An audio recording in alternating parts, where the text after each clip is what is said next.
एक पिता अपनी पुत्री के सुख के लिए कितनी दूर तक जा सकता है।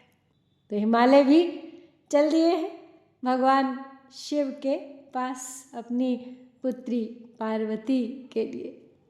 तो आज हम प्रवेश कर रहे हैं शिव महापुराण की रुद्र संहिता पार्वती खंड के एकादश अध्याय में, जहाँ पर्वतराज हिमालय पुत्री पार्वती के भविष्य और भगवान शिव की प्राप्ति के उद्देश्य से स्वयं भगवान शिव के दर्शन हेतु प्रस्थान करते हैं।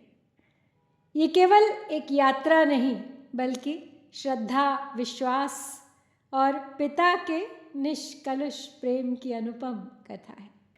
जब सांसारिक चिंता भक्ति में बदल जाती है तब ईश्वर स्वयं मार्ग प्रशस्त करते हैं, और जब चिंता प्रार्थना बन जाए और प्रार्थना भगवान तक पहुंच जाए तो जीवन की दिशा बदलने लगती है।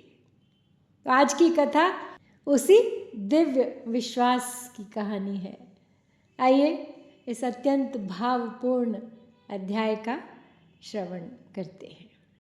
ब्रह्मोवाच वर्धमाना गिरेह पुत्री सा शक्तिर्लोक पूजिता 8 वर्षा यदा जाता हिमालय गृहे सती तज्जन्म गिरिशो ज्ञात्वा सती विरह कातरः कृत्वा तामद्भुतामन्तर्मुमोदातीव नारद तस्मिन्नेवान्तरे शम्भुर्लौकिकीं गतिमाश्रितः समाधातुं मनः सम्यक् तपः कर्तुं समैच्छत कांश्चित् गणवरान् शान्तान् नन्द्यादीनवगृह्य च गंगावतारं गमन् हिमवत् प्रस्थमुत्तमम् यत्र गंगा निपतिता पुरा ब्रह्मपुरा स्तुता सर्वाघौघविनाशाय पावनी परमा मुने। तो ब्रह्मा जी बोले, हिमालय की वह लोक पूजित पुत्री पार्वती उनके घर में बढ़ती हुई जब 8 वर्ष की हो गई, तब हे नारद, उसका जन्म हिमालय के घर में जानकर सती के विरह से दुखी हुए शंकर जी सती की इस अद्भुत लीला से मन ही मन अत्यंत प्रसन्न हो उठे। उसी समय लौकिक गति का आश्रय लेकर शंभु ने अपने मन को एकाग्र करने के लिए तप करने का विचार किया। नंदी आदि कुछ शांत श्रेष्ठ पार्षदों को साथ लेकर वे हिमालय के गंगावतार नामक उत्तम शिखर पर गए। हे मुने, जहाँ पूर्व काल में ब्रह्मधाम से प्रवाहित होकर समस्त पाप राशि का विनाश करने के लिए परम पावनी गंगा गिरी थी। तपः प्रारंभमकरो स्थित्वा तत्र वशीहरः एकाग्रं चिन्तयामास स्वमात्मानमतन्द्रितः चेतो ज्ञानभवं नित्यं ज्योतिरूपं निरामयं जगन्मयं चिदानन्दं द्वैतहीनं निराश्रयम् हरे ध्यान परे तस्मिन् प्रमथा ध्यानतः पराः अभवन् केचिद् परे नन्दिभृङ्ग्यादयो गणाः सेवां चक्रुस्तदा केचिद् गणाः शम्भोः परात्मनः नैवाकुजंस्तु मौना हि द्वारपाः केचन भवन् एतस्मिन्नन्तरे तत्र जगाम हिमभूधरः शङ्करस्यौषधिप्रस्थे श्रुत्वा गमनमादरात् प्रणनाम प्रभुं रुद्रं स गणो भूधरेश्वरः समानर्च च सुप्रीतस्तुष्टावस कृतांजलिः। तो जितेंद्रिय भगवान शंकर ने, शिव ने, हर ने वहीं रहकर अपनी तपस्या आरंभ कर दी। वे आलस्य का त्याग कर चेतन ज्ञान स्वरूप नित्य ज्योतिर्मय निरामय जगन्मय चिदानंद स्वरूप द्वैतहीन तथा आश्रय रहित अपने आत्मभूत परमात्मा का एकाग्र भाव से चिंतन करने लगे। भगवान हर के ध्यान परायण होने पर नंदी भृंगी आदि कुछ अन्य पार्षद गण भी ध्यान में तत्पर हो गए। उस समय कुछ गण परमात्मा शंभु की सेवा करते थे और कुछ द्वारपाल हो गए। वे सब के सब मौन रहते थे और कुछ नहीं बोलते थे। इसी समय गिरिराज हिमालय उस औषधि शिखर पर भगवान शंकर का आगमन सुनकर आदरपूर्वक वहाँ गए।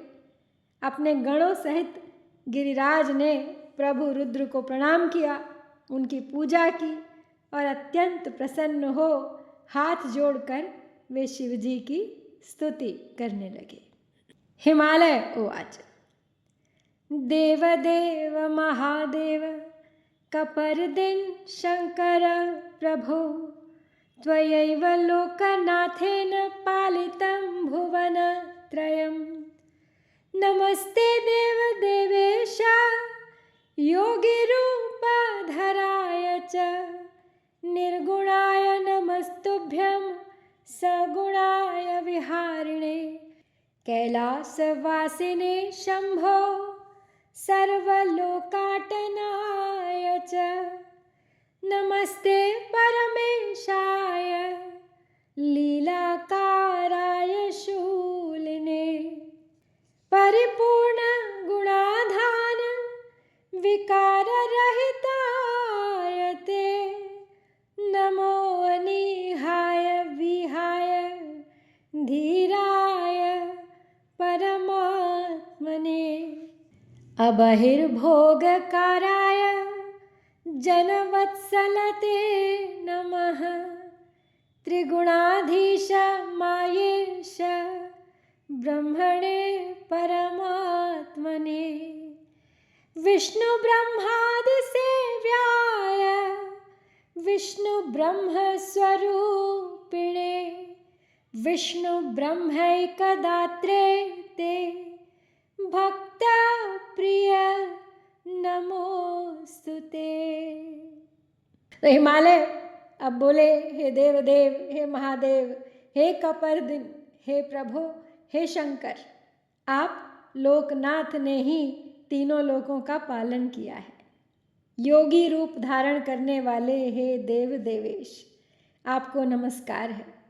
निर्गुण सगुण तथा विहार करने वाले आपको नमस्कार है। हे शंभो, आप कैलाशवासी सभी लोकों में विचरण करने वाले लीला करने वाले त्रिशूलधारी परमेश्वर को नमस्कार है।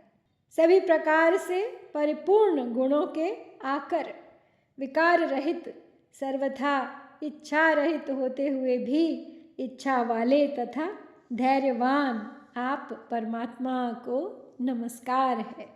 हे जनवत्सल, हे त्रिगुणाधीश, हे मायापते, बाहरी भोगों को ग्रहण न करने वाले आप परब्रह्म परमात्मा को नमस्कार है। हे भक्त प्रिय, आप ब्रह्मा विष्णु आदि के द्वारा सेव्य ब्रह्मा विष्णु स्वरूप तथा विष्णु ब्रह्मा को सुख प्रदान करने वाले हैं। आपको मेरा बारंबार नमस्कार है। तपोरत तपः स्थान सुतपः फलदायिने तपः प्रियाय शांताय नमस्ते ब्रह्मरूपिणे व्यवहार करायैव लोकाचार करायते सगुणाय परेशाय नमोऽस्तु परमात्मने। लीला तव महेशाना वेद्या साधु सुखप्रदा। भक्ताधीन स्वरूपोऽसि भक्तवश्यो हि कर्मकृत्। मम भाग्योदया तत्र त्वमागत इह प्रभो। सनाथं कृतवान् मां त्वं वर्णितो दीनवत्सलः। अद्य मे सफलं जन्म सफलं जीवनं मम। अद्य मे सफलं सर्वं यदत्र त्वं समागतः। ज्ञात्वा मां दासमव्यग्रामाज्ञां देहि महेश्वर। त्वत्सेवां च महाप्रीत्या कुर्यामहम् अनन्यधीः। अब हिमालय स्तुति करते हुए शिव की आगे कहते हैं कि हे तपोरथ, हे तपः स्थान, आप उत्तम तपस्या का फल प्रदान करने वाले, तपस्या से प्रेम करने वाले, शांत तथा ब्रह्म स्वरूप हैं। आपको नमस्कार है। व्यवहार तथा लोकाचार करने वाले आप सगुण परेश परमात्मा को नमस्कार है। हे महेश्वर, आपकी लीला को कोई जान नहीं सकता और यह साधुओं को सुख देने वाली है। आप भक्तों के अधीन स्वरूप वाले तथा भक्तों के वश में होकर कर्म करने वाले हैं। हे प्रभो, मेरे भाग्य के उदय होने से ही आप यहाँ आए हैं। आपने मुझे सनाथ कर दिया, इसीलिए आप दीनवत्सल कहे गए हैं। आज मेरा जन्म सफल हो गया, मेरा जीवन सफल हो गया, आज मेरा सब कुछ सफल हो गया जो आप यहाँ पधारे हैं। हे महेश्वर, मुझे अपना दास समझकर निस्संकोच आज्ञा दीजिए। मैं अनन्य बुद्धि होकर बड़े प्रेम से आपकी सेवा करूँगा। ब्रह्मोवाच इत्याकर्ण्यवचस्तस्य गिरीशस्य महेश्वरः। किञ्चिदुन्मील्य नेत्रे च ददर्श सगणं गिरिं। सगणं तं तथा दृष्ट्वा गिरिराजं वृषध्वजः। उवाच ध्यानयोगस्थः स्मयन्निव जगत्पतिः। महेश्वर उवाच तव पृष्ठे तपस्तप्तुं रहस्यमहमागतः। यथा न कोऽपि निकटं समायातु तथा कुरु। त्वं महात्मा तपोधाम मुनीनां च सदाश्रयः। देवानां राक्षसानां च परेषां च महात्मनां। सदा वासो द्विजादीनां गंगापूतश्च नित्यदा। परोपकारी सर्वेषां गिरीणामधिपः प्रभुः। अहं तपश्चराम्यत्र गंगावतरणे स्थले। आश्रितस्तव सुप्रीतो गिरिराज यतात्मवान्। निर्विघ्नं मे तपश्चात्र हेतुना येन शैलप। सर्वथा हि गिरिश्रेष्ठ सुयत्नं कुरु साम्प्रतं। ममेदमेव परमं सेवनं पर्वतोत्तम। स्वगृहं गच्छ सत्प्रीत्या तत्संपादय यत्नतः। तो ब्रह्मा जी बोले, हे नारद, गिरिराज का ये वचन सुनकर महेश्वर ने थोड़ी सी आंखें खोलकर सेवकों सहित हिमालय को देखा अपने सामने खड़े हुए। अब उन्हें वहाँ उपस्थित देखकर ध्यान योग में स्थित हुए जगदीश्वर वृषभध्वज मुस्कुराते हुए कहने लगे। महेश्वर बोले, हे शैलराज, मैं आपके शिखर पर एकांत में तपस्या करने के लिए आया हूँ। आप ऐसा प्रबंध कीजिए जिससे कोई भी मेरे निकट ना आ सके। आप महात्मा तपस्या के धाम तथा मुनियों, देवताओं, राक्षसों और अन्य महात्माओं को सदा आश्रय देने वाले हैं। आप द्विज आदि के सदा निवास स्थान, गंगा से सर्वदा पवित्र, दूसरों का उपकार करने वाले तथा संपूर्ण पर्वतों के सामर्थ्यशाली राजा हैं। हे गिरिराज, मैं चित्त को नियम में रखकर यहाँ गंगा अवतरण स्थल में आपके आश्रित होकर बड़ी प्रसन्नता के साथ तपस्या करूँगा। हे शैलराज, हे गिरिश्रेष्ठ, जिस साधन से यहाँ मेरी तपस्या बिना किसी विघ्न के हो सके, उसे इस समय आप सर्वथा यत्नपूर्वक कीजिए। हे पर्वत प्रवर, मेरी यही सबसे बड़ी सेवा है। आप अपने घर जाइए और उसका उत्तम प्रीति से यत्नपूर्वक प्रबंध कीजिए। ब्रह्मोवाच इत्युक्त्वा जगतां नाथस्तूष्णीमास ससूतिकृत् गिरिराजस्तदा शम्भुं प्रणयादिदमब्रवीत्। हिमालय उवाच पूजितोऽसि जगन्नाथ मया त्वं परमेश्वर स्वागतेनाद्य विषये स्थितं त्वां प्रार्थयामि किम् महता तपसा त्वं हि देवैर्यत्नपराश्रितैः न प्राप्यसे महेशान् स त्वं स्वयमुपस्थितः मत्तोऽप्यन्योत्तमो नास्ति न मत्तोऽन्योऽस्ति पुण्यवान् भवानिति च मत्पृष्ठे तपस्ये समुपस्थितः देवेन्द्रादधिकं मन्ये स्वात्मानं परमेश्वर सगणेन त्वया गत्य कृतो अनुग्रह भागहम् निर्विघ्नं कुरु देवेश स्वतन्त्रः परमं तपः करिष्ये अहं तथा सेवां दासोऽहं ते सदा प्रभो। तो ब्रह्मा जी बोले, हे नारद, ऐसा कहकर सृष्टिकर्ता वे जगदीश्वर चुप हो गए। तब गिरिराज ने शंभु से प्रेम पूर्वक ये बात कही। हिमालय बोले, हे जगन्नाथ, हे परमेश्वर, आज मैंने आपका स्वागत पूर्वक पूजन किया है, यही मेरे लिए महान सौभाग्य की बात है। अब मैं अपने देश में उपस्थित आपसे क्या प्रार्थना करूं?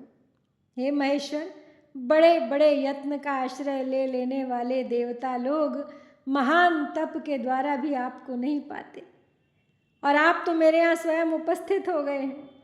मुझसे बढ़कर कोई सौभाग्यशाली है ही नहीं, और मुझसे बढ़कर तो कोई पुण्यात्मा भी नहीं है जो आप मेरे पृष्ठभाग पर तपस्या के लिए उपस्थित हुए। हे परमेश्वर, मैं अपने को देवराज इंद्र से भी बढ़कर समझता हूँ, क्योंकि गणों सहित आपने यहाँ आकर मुझे अनुग्रह का भागी बना दिया है। हे देवेश, आप स्वतंत्र होकर बिना किसी विघ्न के अब अपनी उत्तम तपस्या यहाँ पर कीजिए। हे प्रभु, मैं आपका दास हूँ, अतः सदा आपकी सेवा में रहूँगा।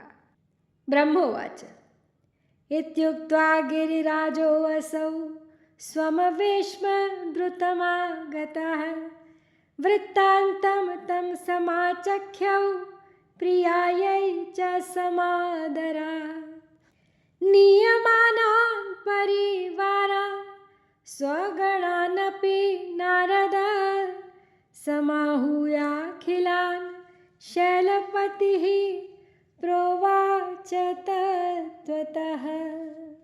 हिमालय उवाच अद्य प्रभृति नो यातु कोऽपि गंगावतारणम् मच्छासनेन मत्प्रस्थं सत्यमेतद्ब्रवीम्यहम् गमिष्यति जनः कश्चित् तत्र चेत्तं महाखलं दण्डयिष्ये विशेषेण सत्यमेतन् मयोदितम् इति तांस नियम्याशु स्वगणान्निखिलान् मुने सुयत्नमकृतवान्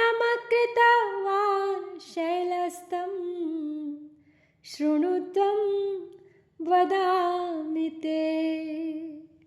तो ब्रह्मा जी बोले, हे नारद, ऐसा कह के वे गिरिराज तुरंत अपने घर आ गए और उन्होंने अपनी प्रिया को, अपनी पत्नी मैना को बड़े आदर से वो सारा वृत्तांत सुनाया। तत्पश्चात शैलराज साथ जाने वाले परिजनों को तथा अपने समस्त गणों को बुलाकर उनसे भली भांति कहने लगे। हिमालय बोले, मेरी आज्ञा से आज से कोई भी गंगावतरण नामक मेरे शिखर पर न जाए। यह मैं सत्य कह रहा हूँ, यदि कोई व्यक्ति वहाँ जाएगा तो मैं उस महादुष्ट को विशेष रूप से दंड दूंगा, ये मैंने कह दिया है। तो हे मुने, इस प्रकार अपने समस्त गणों को शीघ्र ही नियंत्रित करके हिमवान ने विघ्न निवारण के लिए जो सुंदर प्रयत्न किया, अब मैं उसे आपको सुनाता हूँ, ध्यान से सुनिए। लेकिन उस प्रसंग को हम सुनेंगे अगली बार। आज हमने इस अध्याय में देखा कि जब प्रेम में स्वार्थ नहीं, केवल समर्पण होता है, तब ईश्वर भी उस पुकार को अनसुना नहीं करते। क्या पर्वतराज हिमालय की ये यात्रा सफल होगी? क्या भगवान शिव उनकी प्रार्थना स्वीकार करेंगे? इसी जिज्ञासा के साथ अगले अध्याय में फिर मिलेंगे। हर हर महादेव। तो इसके साथ ही यहाँ हम समाप्त करते हैं द्वितीय रुद्र संहिता के तृतीय पार्वती खंड में शिव शैल समागम वर्णन नामक 11वां अध्याय। ओम श्री सांब शिवा